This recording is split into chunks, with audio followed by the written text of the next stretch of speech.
xush kelibsizlar.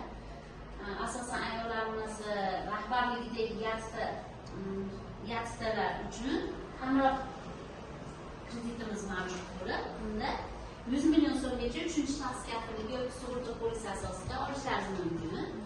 Buning uchun tadbirkorlikda ayol kishi rahbar bo'lishi kerak yoki 50% dan oshiq ulushni tashkil qilish kerak ayol kishilar.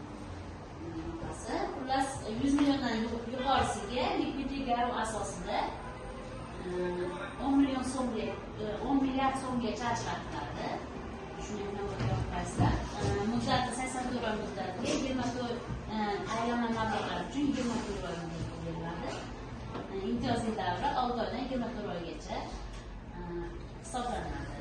Asosiy vosita sotib olish uchun yillik 20%, aylanma mablag'lar uchun 21% ajratamiz. Shu kreditdan foydalansalarni